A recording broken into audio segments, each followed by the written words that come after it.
Assalamualaikum warahmatullahi wabarakatuh. Perkenalkan, nama saya Fahira Ainunisa. Saya mahasiswi dari STI STMI Bandung. Di sini saya akan memaparkan materi tentang Al-Hayah fi Zilali Tauhid atau hidup di bawah naungan tauhid dari mata kuliah Pendidikan Agama Islam 3. Pertama ada mentauhidkan Allah, yaitu zat. Zat Allah Ta'ala adalah zat yang maha sempurna. Dia berbeda dengan makhluk ciptaannya. Tidak ada satupun yang setara dengannya. Seperti yang terdapat dalam Quran surat Al-Ikhlas ayat 1-4 yang artinya, dialah Allah yang Maha Esa. Allah adalah Tuhan yang bergantung kepadanya segala sesuatu. Dia tidak beranak dan tidak pula diperanakan. Terus yang kedua ada sifat dan nama-nama.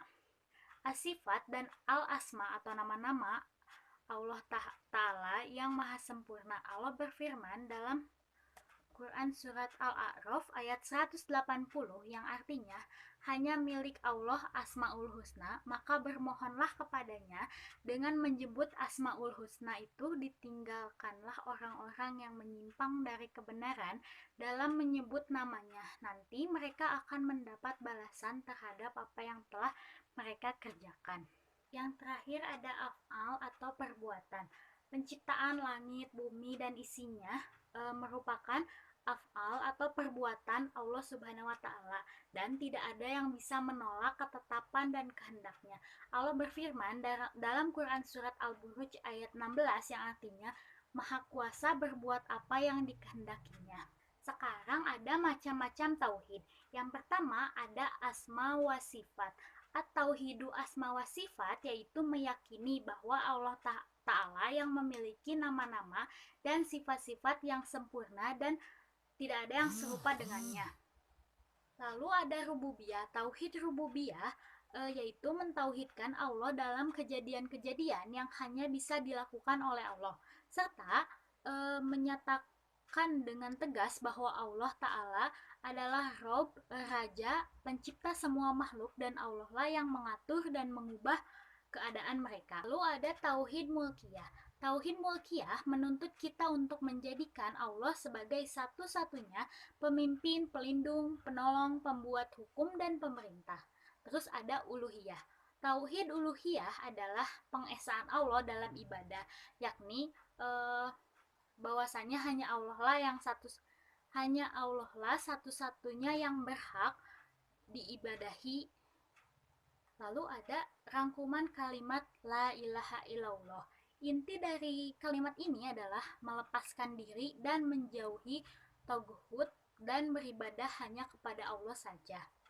Seorang muslim yang hidupnya di bawah naungan tauhid adalah mereka yang menjadikan Allah sebagai, yang pertama ada Allah sebagai mahbuban atau yang dicinta. Terdapat dalam Quran surat Al-Baqarah ayat 165 yang artinya, dan di antara manusia ada orang-orang yang menyembah tandingan-tandingan selain Allah. Mereka mencintainya sebagaimana mereka mencintai Allah. Adapun orang-orang yang beriman amat sangat cintanya kepada Allah. Dan jika seandainya orang-orang yang berbuat zalim itu mengetahui ketika mereka melihat siksa pada hari kiamat, bahwa kekuatan itu kepunyaan Allah semuanya, dan bahwa Allah amat berat siksaannya, niscaya mereka akan menyesal. Lalu yang kedua ada Allah Ta'ala sebagai Robban Masyudan atau Tuhan yang dituju.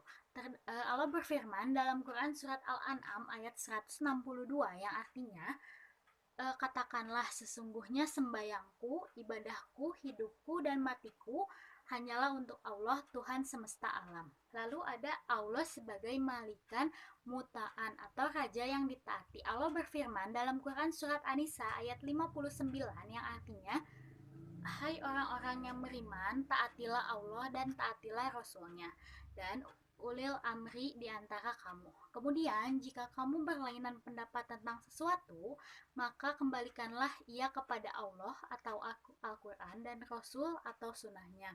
Jika kamu benar-benar beriman kepada Allah dan hari kemudian, yang demikian itu lebih utama bagimu dan lebih baik akibatnya. Ada Allah sebagai ilahan ma'budan atau Tuhan yang disembah. Allah berfirman dalam Quran surat Az-Zariyat yang artinya ayat 56 yang artinya, dan aku tidak menciptakan jin dan manusia melainkan supaya mereka mengabdi kepadaku. Lalu yang terakhir ada mencapai kehidupan yang baik.